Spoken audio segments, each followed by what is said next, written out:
আসসালামু আলাইকুম রহমতুল্লাহি তাআলা বারাকাতু বিসমিল্লাহ আলহামদুলিল্লাহ ওয়াসসালাতু ওয়াসসালামু আলা রাসূলিল্লাহ বাদ। সুপ্রিয় দর্শক, দেশে কিংবা দেশের বাইরে যে যেখান থেকে দেখছেন এই মুহূর্তে আপনাদের প্রিয় চ্যানেল আর টিভি আপনাদের সকলকে স্বাগত জানাই, মোবারকবাদ জানাই। আমি ডক্টর ফখরুল আশিকি। শুরু করছি আপনাদের জন্য আয়োজন, আপনাদের সাথে নিয়ে আয়োজন আর টিভির বিশেষ আয়োজন প্রাণ নিবেদিত প্রশ্ন করুন। অনুষ্ঠানটিতে আপনারা প্রশ্ন করে থাকেন, আমরা তার জবাব দেওয়ার চেষ্টা করে থাকি। আজও তার ব্যত্যয় ঘটবে না। যদি আপনি প্রশ্ন করতে চান, আর টিভির ভেরিফাইড ফেসবুক পেজে ইনবক্সে গিয়ে প্রশ্ন করুন। যে বিষয় নিয়ে আজ আমরা কথা বলতে চাই, বিষয়টি খুবই গুরুত্বপূর্ণ। পৃথিবীর প্রত্যেকটা মানুষই সচ্ছল হিসেবে থাকতে চায়, একটু ভালো থাকতে চায়, একটু সুন্দর রিজিকের ব্যবস্থা করতে চায়, আর সেই রিজিক বৃদ্ধিতে ইসলামের নির্দেশনা। এ বিষয়ে আমরা কথা বলবো খুঁটিনাটি কোরআন এবং হাদিসের আলোকে, এবং এই বিষয়ে চাইলে আপনারা প্রশ্ন করতে পারেন। প্রিয় দর্শক, এই বিষয়ে যিনি কথা বলবেন তিনি বাংলাদেশের যুবকদের আইডল, প্রখ্যাত একজন আলেম দ্বীন, ফজিলাতুল শেখ সাদিকুর রহমান আজহারি হাফিজাহুল্লাহ, যিনি খতিব হিসাবে দায়িত্বরত রয়েছেন শেখ দিলু ব্যাপারী, ওয়াকফ স্টেট জামি মসজিদ, মগবাজার, ঢাকা। আসসালামু আলাইকুম। ওয়ালাইকুম আসসালাম ওয়া রাহমাতুল্লাহি ওয়া বারাকাতুহু। আল্লাহ পাক শেখ আপনাকে তো অনেক রিজিক দিয়েছে, বিভিন্নভাবে সন্তান দিয়ে রিজিক দিয়েছে, দেশের লক্ষ কোটি মানুষের আপনি একজন প্রাণের স্পন্দন, সেটাও কিন্তু রিজিকের একটি অংশ। এটা সত্যি আল্লাহর পক্ষ থেকে আসে। এজন্য রিজিক তো আল্লাহর হাতেই, আর রিজিক নিয়ে নানামুখী কথা কিন্তু হাদিসে রয়েছে। আপনি যদি একটু কোরআন থেকে শুরু করতেন যে রিজিক কিভাবে আল্লাহর পক্ষ থেকে আসে, এবং সেক্ষেত্রে একজন মুসলমান মুমিন বান্দার কি করণীয়। আলহামদুলিল্লাহি রাব্বিল আলামিন ওয়াসসালাতু ওয়াসসালামু আলা রাসূলিহিল আমিন ওয়া আলা আলিহি আত-তাইয়্যিবিন আত-তাহিরিন সুম্মা আম্মা বা'দ। আল্লাহ রাব্বুল আলামিন কোরআনুল কারীমের মধ্যে ইরশাদ করেছেন, নাহনু কাসামনা বাইনাহুম মাঈশাতাহুম ফিল হায়াতিদ দুনিয়া। আল্লাহ রাব্বুল আলামিন বলছেন, নাহনু কাসামনা বাইনাহুম, আমি তোমাদের মাঝে বন্টন করে থাকি মাঈশাতাহুম ফিল হায়াতিদ দুনিয়া, দুনিয়ার জীবনে তোমরা যে মাঈশা, জীবনযাপনের যে পাথেও তোমরা গ্রহণ করবে, রিজিকের যতটুকুন তোমরা খাবে, যতটুকুন তোমরা অর্জন করবে, যা তোমরা পাবে, সকল বিষয়গুলো আমি আল্লাহ রাব্বুল আলামিন বন্টন করে থাকি, নির্ধারণ করে থাকি, আমি আল্লাহ তাআলা দিয়ে থাকি। এর বাহিরে যাওয়ার কোনো সুযোগ কোনো ব্যক্তির পক্ষে নেই। যতটুকুন আল্লাহ তাআলা দিয়েছেন ততটুকুনি আমি পাবো, যতটুকুন আল্লাহ তাআলা নির্ধারণ করেছেন ততটুকুনি পাবো। আমার জন্য নির্ধারিত, নির্বাচিত। এভাবে ভরপুর বেঁচে থাকাটাই জীবন, আর জীবনের স্বাদের অনিবার্য সঙ্গী প্রাণ। অনেকগুলো প্রশ্ন এসে গেছে আজকে আপনাকে পেয়েছে, এই জন্য অনেক দর্শক শ্রোতা বন্ধুরা অনেক প্রশ্ন করেছে। তার মধ্যে প্রথম প্রশ্নটি আপনার এই আলোচনাকে কেন্দ্র করে, আপনি যেটা বলেছেন নির্ধারিত, নির্বাচিত। এখানে প্রশ্নটি এসেছে, শেখ আপনারাই তো বলে থাকেন কোরআন এবং হাদিস থেকে নাকি এটা প্রমাণিত যে আমার জন্মের 50,000 বছর পূর্বে আমার রিজিক নির্বাচিত বা নির্ধারিত, তাহলে সেক্ষেত্রে আমার কাজের কি দরকার আছে? এটা তো নির্ধারিত আছে। অত্যন্ত গুরুত্বপূর্ণ বিষয়, এবং এই বিষয়গুলো আপনি দেখবেন যারা অ্যাথিস্ট আছে তারা এগুলো বেশ ছড়িয়ে থাকে, এবং ইউটিউবেও বেশ ছড়াছড়ি। তাহলে আমাদের কাজের প্রয়োজন নেই। এই কাজটা আমরা করব, আল্লাহ তাআলা তাকদীরটাকে বা ভাগ্যটাকে আল্লাহ তাআলা দুভাবে নির্ধারণ করেন। আচ্ছা, আল কাদরু কাদরান, ভাগ্যটা দুরকমের। একটা আল্লাহ তাআলা পরিবর্তন করেন। এই যে রিজিকের ভিতরে দেখবেন অনেকে অল্প রিজিকে অনেক বারাকা পেয়েছে, মাশাআল্লাহ, এবং তার জীবনের প্রফুল্ল আল্লাহ তাআলা এত বেশি দিয়েছেন, তার সন্তান আদি দিয়ে, তার স্ত্রী খুব নেককার, অল্পে তারা তুষ্ট, তারা খুব বেশি সন্তান আদি হিসেবে পিতামাতার চক্ষু শীতলকারী সন্তান, এগুলো সবই কিন্তু রিজিক। তো এটা কতটুকুন আপনি পাবেন আল্লাহ তাআলা নির্ধারণ করে রেখেছেন, কিন্তু আপনার চেষ্টাটা আপনাকে ওই কাঙ্ক্ষিত লক্ষ্যে পৌঁছে দিবে। অনেক সময় আপনি চেষ্টা করেছেন, একবার ব্যর্থ হয়েছেন, এরপরে আবার আল্লাহ তাআলা সফল করে দিবেন। এই জন্য চেষ্টা করাটাই হচ্ছে ইবাদা। আস-সাইউ মিন্না ওয়াল ইতমামু মিনাল্লাহ। চেষ্টা আমাদের পক্ষ থেকে হবে, পরিপূর্ণতা তো আল্লাহ তাআলার পক্ষ থেকে আসবে। এই জন্য আল্লাহ রাব্বুল আলামিন কোরআনুল কারীমে একটা উসুল দিয়েছেন, ওয়া মান ইয়াত্তাকিল্লাহা ইয়াজআল লাহু মাখরাজা ওয়া ইয়ারযুকুহু মিন হাইসু লা ইয়াহতাসিব। আল্লাহ তাআলাকে যদি আমরা ভয় করি, এমন জায়গা থেকে তিনি আমাকে রিজিক দিবেন যেটা আমরা কল্পনা করতে পারি নাই। কল্পনার বাহিরে আল্লাহ তাআলা অনেক রিজিক দিয়ে থাকেন। কাজে আপনি চেষ্টাকে বাদ দেওয়ার কোনো সুযোগ নেই, আপনাকে চেষ্টা করে যেতে হবে, করে যেতে হবে। একটা পর্যায়ে দেখবেন আল্লাহ তাআলা আপনার কাঙ্ক্ষিত রেজাল্ট আল্লাহ তাআলা দান করবেন। এই জন্য যারা বলেন যে আসলে কাজ করার দরকার কি, কাজ করাটাই হচ্ছে সওয়াব। আপনি চেষ্টা করছেন, আপনি ব্যর্থ হয়েছেন, আল্লাহ তাআলা এটা পরীক্ষা নিয়েছে, যদি দুনিয়াতে নাও দেন আখিরাতে আল্লাহ তাআলা আপনাকে ফলাফল দিবেন। এটা তো আল্লাহ বলে দিয়েছেন, ইন্নাল্লাহা লা ইউগাইয়িরু মা বিকাউমিন হাত্তা ইউগাইয়িরু মা বিআনফুসিহিম। জি, ততক্ষণ পর্যন্ত আল্লাহ কোনো জাতির ভাগ্য পরিবর্তন করে না নিজে চেষ্টা না করলে, তাই তো? জি, জি। আচ্ছা, এই রিজিক বৃদ্ধির প্রধান আমলটা কি আছে, এমন কোন আমল প্রধান? জি, রিজিক বৃদ্ধির অনেকগুলো আমল আমরা কোরআন কারীম থেকে যদি দেখি, আমরা দেখব যে ফাকুল তুস্তাগফিরু রাব্বাকুম ইন্নাহু কানা গাফফারা ইউরসিলিস সামা আলাইকুম মিদরারা ওয়া ইউমদিদকুম বিআমওয়ালি ওয়া বানিন। তো এই আয়াতে কারিমার দুনিয়ার রেজাল্টগুলো হচ্ছে এগুলো, যে যদি আপনি ইস্তেগফার অধিক পরিমাণে পড়েন, আল্লাহ তাআলা আপনার রিজক বৃদ্ধি করে দিবে। সন্তান সন্ততি নাই, আল্লাহ তাআলা সন্তান সন্ততি দিবে।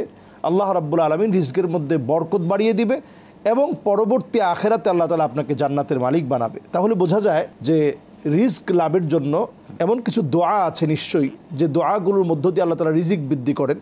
তো রিজক বৃদ্ধির জন্য ইস্তেগফার অধিক পরিমাণে পড়া, আস্তাগফিরুল্লাহ আস্তাগফিরুল্লাহ, আল্লাহ আপনার কাছে আমি ক্ষমা চাই, শুধু এতটুকু যদি আপনি পড়তে পারেন। যদি বাড়িয়ে পড়তে চান, আস্তাগফিরুল্লাহ আল্লাযী লা ইলাহা ইল্লা হুয়াল হাইয়ুল কাইয়্যুম ওয়া আতুবু ইলাইহি। যদি আরও বাড়িয়ে পড়তে চান, আল্লাহুম্মা আনতা রাব্বি লা ইলাহা ইল্লা আনতা খালাকতানি ওয়া আনা আবদুকা ওয়া আনা আলা আহদিকা ওয়া ওয়া'দিকা মাসতাতা'তু আউযু বিকা মিন শাররি মা সানা'তু আবু'ু লাকা বিনি'মাতিকা আলাইয়া ওয়া আবু'ু বিযামবি ফাগফিরলি ফাইন্নাহু লা ইয়াগফিরুয যুনুবা ইল্লা আনতা। এইভাবে করে আপনি সাইয়্যিদুল ইস্তিগফার বলা হয়। মানে ইস্তিগফারের যতগুলো ক্রাইটেরিয়া আছে সব আপনি পূরণ করতে পারেন। এবং আপনি পড়তে পারেন সুবহানাল্লাহি ওয়া বিহামদিহি, শুধু এতটুকুন, হুত্তাত আনহু খতায়াহু ওয়া ইন কানাত মিসলা জাবাদিল বাহর, 100 বার যদি আপনি পড়েন, সমুদ্রের ফেনা পরিমাণও যদি আপনার গুনাহ হয়, আল্লাহ রাব্বুল আলামিন মাফ করে দিবেন এবং রিজিক দান করবেন। জি শেখ, চমৎকার করে আপনি বলছিলেন পারিবারিক জীবনে রিজিক বৃদ্ধির বেশ কিছু আমলও আপনি দিয়েছেন। একটা ছোট্ট বিরতির পর আমরা আবার আলোচনায় ফিরছি। প্রিয় দর্শক, দেখছেন আপনাদের প্রিয় চ্যানেল RTVর সাপ্তাহিক আয়োজন প্রাণ নিবেদিত প্রশ্ন করুন। নিচে ছোট্ট করে বিরতি, ফিরছি কিছুক্ষণের মধ্যেই।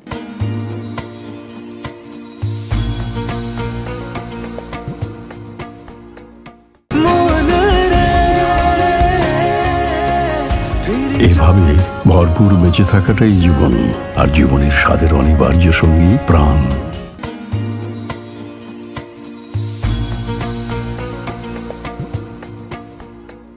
আলহামদুলিল্লাহ, প্রিয় দর্শক, ফিরে এলাম বিরতির পর। আমাদের সাথে থাকার জন্য ধন্যবাদ। দেখছেন আপনাদের প্রিয় চ্যানেল RTVর সাপ্তাহিক আয়োজন প্রাণ নিবেদিত প্রশ্ন করুন। আজ আমরা কথা বলছিলাম রিজিক বৃদ্ধির ইসলামী নির্দেশনা, কিভাবে রিজিক বৃদ্ধি আল্লাহ পাক করবেন, কোন কোন আমলে, সব কিছু মিলে যিনি কথা বলছেন বাংলাদেশের একজন টপ স্কলার, আপনাদের সকলের প্রিয় শেখ সাদিকুর রহমান আজহারি হাফিজাহুল্লাহ। চলুন আমরা আবারও আলোচনায় ফিরে যাই। একজন একটা প্রশ্ন করেছে যে আমি ইনকাম করি, আমার 2 সন্তানও ইনকাম করে, মাঝে মধ্যে স্ত্রীও ইনকাম করে, এত ইনকামের পরেও আমার ঘর থেকে ঋণের বোঝা যাচ্ছে না, এর কারণটা কি হতে পারে? যে আসলে আল্লাহ তাআলা অনেক কারণে বরকত উঠিয়ে নেন।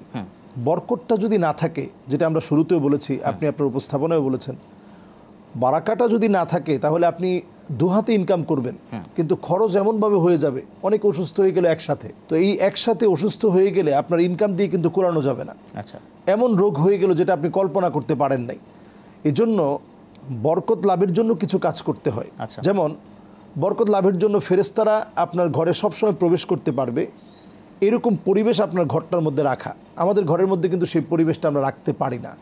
যেমন হাদিসের মধ্যে আসছে, লা তাদখুলুল মালাইকাতু বাইতান ফিহি কাতিউ রাহিম, ওই ঘরের মধ্যে ফেরেশতা প্রবেশ করে না যেখানে কাতিউ রাহিম, আত্মীয়তার সম্পর্ক ছিন্নকারী ব্যক্তি থাকে। তাহলে এটা দেখুন, আমাদের কত % মানুষের ঘরে এখন ফেরেশতা প্রবেশ করে না। ভাই ভাইয়ের সম্পর্ক নেই, ভাই বোনে কোনো সম্পর্ক নেই, এমনকি আমি যদি বলি যে মা বাবার সাথে সম্পর্ক নেই, তো কিভাবে আমাদের রহমত আসবে ঘরের মধ্যে, বরকত আসবে কিভাবে ঢুকবে?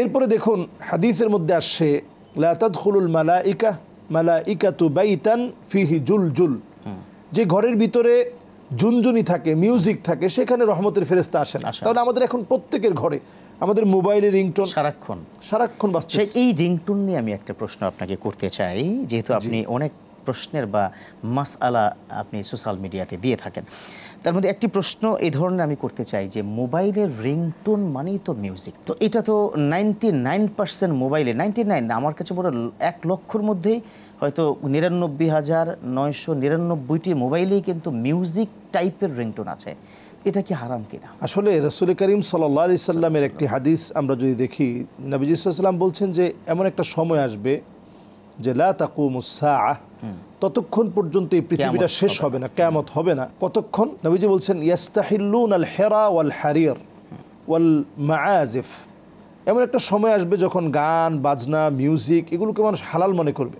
আপনি যেটা বললেন, এখন আমাদের কার হাতে স্মার্টফোন নেই?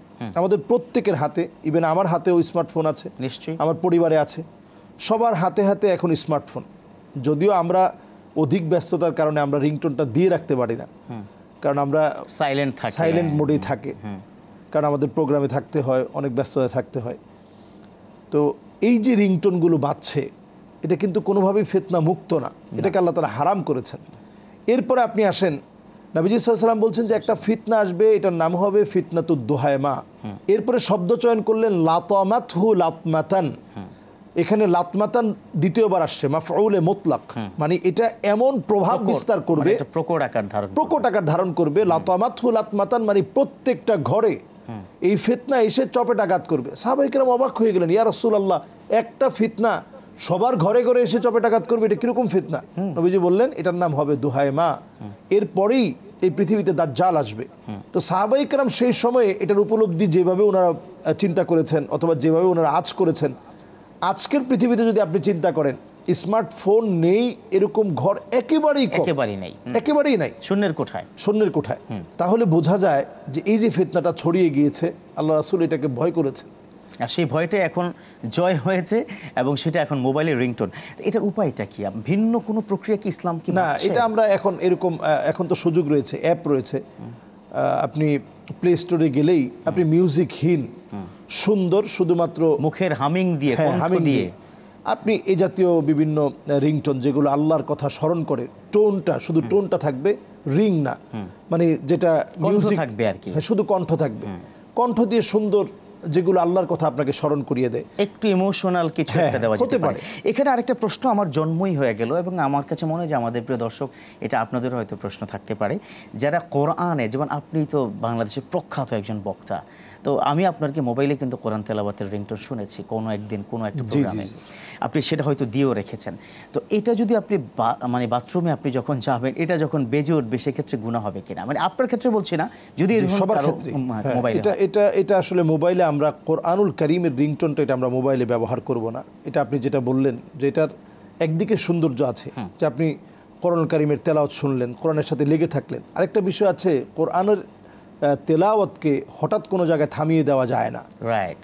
এবং কোরআনুল কারীমের তেলাওয়াতটা, এটা শোনাটা কিন্তু আমাদের জন্য ওয়াজিব হয়ে যায়। ইদা কুরিআল কোরআন ফাসতামিউ লাহু ওয়া আনসিতু, চুপ থেকে শুনতে হবে। এজন্য কোরআনুল কারীমের তেলাওয়াতকে যত্রতত্র যে কোনো জায়গায় কিন্তু আপনি শুনতে পারবেন না। আবার যেটা বললেন যে এক জায়গায় এসে থেমে গেলে অর্থ বিকৃতি হয়ে যেতে পারে, অর্থ বিকৃতি হয়ে যেতে পারে, রাইট? লা তাকরাবুস সালাহ, এতটুকু যদি বললো যে নামাজের নিকটবর্তী হয়েও না, তাহলে কি ভয়াবহ পরিস্থিতি হবে। এর মধ্যে আপনি রিংটোনটা ধরলেন, রিংটা ধরলেন, ওয়া আনতুমুস সুকারাবাদ দিয়ে দিলেন। তো এই যে ভয়াবহ অবস্থা, এই জন্য আমরা কোরআন কারীম না দেওয়াই ভালো, তাই? আপনার অন্য অনেক হামদ আছে, হামদে বাড়ি তাআলা আছে, নাতে রাসূল আছে, যেগুলো মানুষকে অনুপ্রাণিত করে, যেখানে কোনো মিউজিক নেই, এগুলো দিলে বরং রাসূলের প্রতি মহব্বত বৃদ্ধি পাবে, আল্লাহ তাআলার ভালোবাসাটা বৃদ্ধি পাবে। আমরা এগুলো আমাদের মোবাইলে দিতে পারি। চমৎকার হামনাত রয়েছে, এটা মিউজিকের চাইতে আরো সুন্দর, অনেক সুন্দর। জি, আচ্ছা শেখ, রিজিক বৃদ্ধির জন্য কোনো দোয়া আছে কিনা স্পেশাল?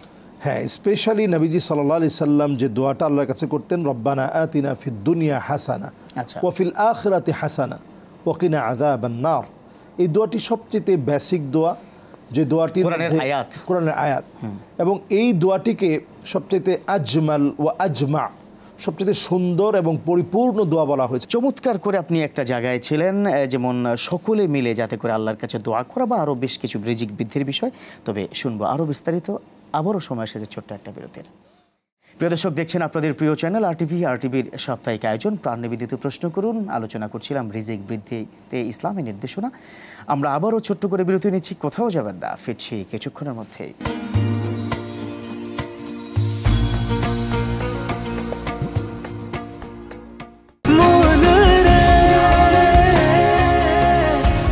এভাবে ভরপুর বেঁচে থাকাটাই জীবন, আর জীবনের স্বাদের অনিবার্য সঙ্গী প্রাণ।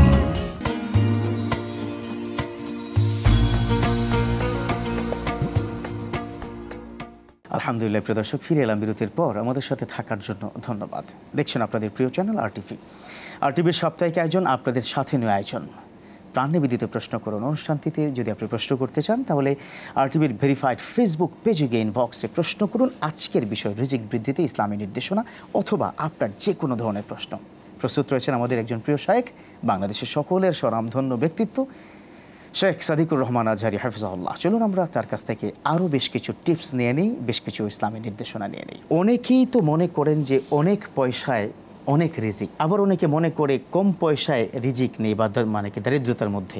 আসলে মৌলিক ইসলামের নির্দেশনা কি বা এই জায়গাটার মানে ব্যাখ্যাটা কি হতে পারে? না, আসলে অনেক টাকা হতে হবে বা অনেক রিজিক লাগবে, অনেক টাকা হলে আমি সুখে থাকবো, এই চিন্তাটা আমাদের বাদ দেওয়া দরকার। এটা পশ্চিমা চিন্তা, আচ্ছা, বস্তুবাদীদের চিন্তা। এটা সাহাবাই কেরামের জীবনী যদি আমরা খুব শর্ট টাইমেও যদি বলতে যাই, নবীজি সাল্লাল্লাহু আলাইহি সাল্লামের প্রায় দিন এমন হতো যে সকালবেলায় তিনি ফজরের পরে আম্মাজানদের ঘরে যেতেন খাওয়ার জন্য, এবং দেখা যেত তিনি গিয়ে বলতেন যে কিছু খাবার আছে। প্রায় দিন বলা হতো ইয়া রাসূলুল্লাহ কিছুই নাই। নবীজি না খেয়ে রোজা রেখে ফেলতেন, সাহারিতে কিছু খাননি, সে অবস্থায় এসে একডুক পানিও খেতে পারেনি এবং সামান্য একটা খেজুর নবীজি সাল্লাল্লাহু আলাইহি সাল্লাম খেতে পারেনি, না খেয়ে তিনি রোজা রেখে ফেলেছেন। অথচ তিনি যদি বলতেন আল্লাহ উহুদ পাহাড়টাকে স্বর্ণ বানিয়ে দাও, বলাও লাগতো না, মুখে আসলেই চলতো, শুধু খালি অন্তরে আসলেই হতো, মুখে বলা লাগতো না। আল্লাহু আকবার। তাহলে চিন্তা করেন রাসূলুল্লাহ সাল্লাল্লাহু আলাইহি সাল্লাম এই কষ্টটা করেছেন। এবং একদিন তিনি দুপুরবেলায় তিনি বের হয়েছেন, যে সময়টাতে খাবার খেয়ে মানুষ আত্মতৃপ্তি নিয়ে একটু কাইলুলা করে। তিনি বের হয়ে দেখলেন যে আবু বকর, ওমর ওনারাও পায়চারি করছেন। জিজ্ঞাসা করলেন মাস সাবাব, কোন কারণে তোমরা এখন পায়চারি করছো? তিনি বললেন আল জুউ ইয়া রাসূলুল্লাহ, ইয়া রাসূলুল্লাহ ক্ষুধার যন্ত্রণা সহ্য করতে না পেরে আমরা দুইজন হাঁটাহাঁটি করছি। আল্লাহ রাসূল বললেন যে আনা কাযালিক, আমিও ক্ষুধার যন্ত্রণায় আছি। একজন সাহাবীর বাড়ির দিকে গেলেন, আনসারি সাহাবী, ভিতর থেকে ওনার স্ত্রী বলেন ইয়া মারহাবান মারহাবা, আজকে দুনিয়ার শ্রেষ্ঠ 3 জন মেহমান আমার ঘরের দিকে আসছে। রাসূল ভিতরে গেলেন, গিয়ে দেখলেন সাহাবী নেই। বললেন যে সে কোথায়? বলছি ইয়া রাসূলুল্লাহ খাবার রেডি হয়েছে, উনি একটু পানি আনতে গেছেন। সাহাবী এসে দেখে তো অবাক যে দুনিয়ার শ্রেষ্ঠ 3 জন মেহমান রাসূল করিম সাল্লাল্লাহু আলাইহি সাল্লাম, আবু বকর রাদিয়াল্লাহু তাআলা আনহু, ওমর রাদিয়াল্লাহু তাআলা আনহু, 3 জন চলে আসছেন। তো উনি কী রেখে কী খাওয়াবেন, খেজুরগুলো সব রাসূলুল্লাহ সাল্লাল্লাহু আলাইহি সাল্লামের সামনে দিলেন এবং বললেন ইয়া রাসূলুল্লাহ আমি একটা কাবাস, একটা খাসি আমি জবাই করি আপনার জন্য, একটা ছাগল জবাই করে আপনাকে খাওয়াতে চাই। নবীজি সাল্লাল্লাহু আলাইহি সাল্লাম হযরত আবু বকরের দিকে তাকালেন এবং বললেন যে আবু বকর, এই যে প্রত্যেকটা খেজুর আছে, খেজুরের বিচিগুলো আছে, এই বিচিগুলারও আল্লাহর দরবারে জবাব দিতে হবে, লা তুসআলুন্না ইয়াউমা ইযিন আনিন নাঈম। এই প্রত্যেকটা খেজুরের জবাব আল্লাহর সামনে দিতে হবে, আল্লাহর আদালতে দিতে হবে। তো আসলে সেই তুলনায় আল্লাহ তাআলা আমাদেরকে কি পরিমাণ রিজিক দিয়েছেন। মাশাআল্লাহ মাশাআল্লাহ মাশাআল্লাহ। সাহাবায়ে কেরামের জীবনে রিজিকের এই কষ্ট, আমার কাছে মনে হয় তাদের এই কষ্ট শ্রমের কারণেই আল্লাহ তাআলা ইসলামকে আমাদের জন্য সহজ করে দিয়েছেন। আনসার মুহাজিরের ইতিহাস আপনি দেখেন, যারা আনসার ছিলেন তারা মোটামুটি বৃত্তশালী ছিলেন। মুহাজির যারা ছিলেন তারা ছিলেন নিঃস্ব, মানে মিসকিন মাসাকিন তারা ছিল। তারা কিন্তু পরবর্তীতে আবার রিজিকের মালিকও হয়েছেন, আল্লাহ পাক তাদের রিজিক দিয়েছেন, ওটা রিটার্ন করেছেন। তো রিজিকের ক্ষেত্রে তো আমাদের প্রচেষ্টা করা উচিত, নাকি ঘরে বসে অবশ্যই আমরা কোনোভাবে, আমি তো শুরুতেই বলেছি যে আমরা চেষ্টা যে করব, আমরা অনেক সময় বলি যে চেষ্টা করে লাভ কী হবে, আল্লাহ আমাকে দেখে না। এটা একটা কুফরি কথা, মারাত্মক কথা, এটা একটা কুফরি কথা। অনেকে বলে যে আল্লাহ অন্য কাউকে কোনো কিছু দিলেও আমার কপালে ঠাডা পড়ছে, আমাকে আল্লাহ তাআলা কোনো কিছু দিবেন না, এটা একটা কুফরি কথা। বিশেষ করে মা বোনরা তো এই ব্যাপারে খুব এক্সপার্ট, মানে এভাবেই বলে থাকেন আল্লাহ কি আর কাউকে চোখে কি দেখে না, শুধু আমাকে দেখে। এই জাতীয় কথাটা আমরা বলবো না। অনেক সময় দেখবেন ওই যে মানুষটা 10 বার ব্যর্থ হয়েছে, আপনি পৃথিবীর ওয়ার্ল্ডের যত সাকসেস ব্যক্তি আছে, যারা চূড়ান্ত সফলতার চূড়ান্ত শিখরে যারা পৌঁছেছে, আপনি তাদের জীবনী ঘেটে দেখেন, তারা 10 বার না, তারা 20 বার না 30 বার তারা ফেইলিওর হওয়ার পরে তারপরে সাকসেস হয়েছে। সুতরাং আল্লাহ তাআলা কাকে সাকসেস করবেন, কতটুকু দিবেন, এটা আল্লাহ তাআলার ফায়সালা। তবে আপনি যতটুকুন পাবেন, একটা বিষয় সবসময় খেয়াল রাখবেন, ফিস সাররা ওয়াদ দাররা, সুখ আর দুঃখ টোটালটাই আল্লাহর পক্ষ থেকে আসে। আপনি যেই হালতে থাকেন, অল্প পেয়েছেন আলহামদুলিল্লাহ বলেন, পান নাই তাও আলহামদুলিল্লাহ বলেন, মাশাআল্লাহ। আপনি অনেক পেয়েছেন তাও আপনি আলহামদুলিল্লাহ বলেন। এই যে দেখেন আমরা খাবার খাই, খাবার খাওয়ার পরে ইসলাম আমাদেরকে একটা দোয়া সাজেস্ট করে যে এই দোয়াটা তোমরা পড়বা। দোয়াটা আলহামদুলিল্লাহিল্লাযী আত'আমানি হাযাত তা'আম ওয়া রাযাকানিহি মিন গায়রি হাওলিন মিন্নি ওয়ালা কুওয়া। আয় আল্লাহ, আপনি আমাকে রিজিক দিয়েছেন, আল্লাহ আপনি আমাকে খাইয়েছেন, তবে আমার কোনো শক্তি সামর্থ্য অথবা টাকা অথবা কোনো রকম বল আছে বলে আমি খেতে পেরেছি তা না, আপনি খাইয়েছেন। বান্দা যখন এই কথাটুকুন বলে, আল্লাহ রাব্বুল আলামিন তখন ফেরেশতাদেরকে বলে যে দেখছো বান্দা আমার প্রশংসা করলো, আমি খাইয়েছি, ওরা আরো আমি বাড়িয়ে তারে দিতে হবে, গুফিরা লাহু, তাকে ক্ষমা যাও করে তাকে দাও। মাফ করে দিলাম। সুবহানাল্লাহ বিহামদিহি। জাযাকুমুল্লাহ খায়র। আজকে আপনি সত্যি অসাধারণভাবে কোরআন এবং হাদিস দিয়ে যেভাবে আমাদের দর্শককে বুঝিয়েছেন, যদি আপনার আলোচনা থেকে তারা শিক্ষা গ্রহণ করে আমিন। তাহলেই সফল। আজকে প্রাণ নিবেদিত প্রশ্ন করুন, বারাকাল্লাহু ফি হায়াতিক ওয়া ইলমিক ওয়া তুআতিক ওয়া সিহহাতিক ওয়া আমিন, আমালিক। আমিন, জি।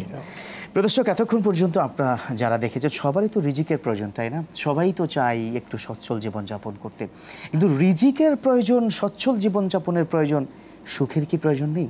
আপনার কাছে কি মনে হয় যে আপনার টাকাটাই আপনাকে সুখ দিবে? আপনার কাছে কি মনে হয় প্রচুর প্রসাধনী, বিশাল আপনার উচ্চ অট্টালিকা কিংবা গাড়ি বাড়ি, এই নানানমুখী বিষয় কি আপনাকে সুখ দিবে?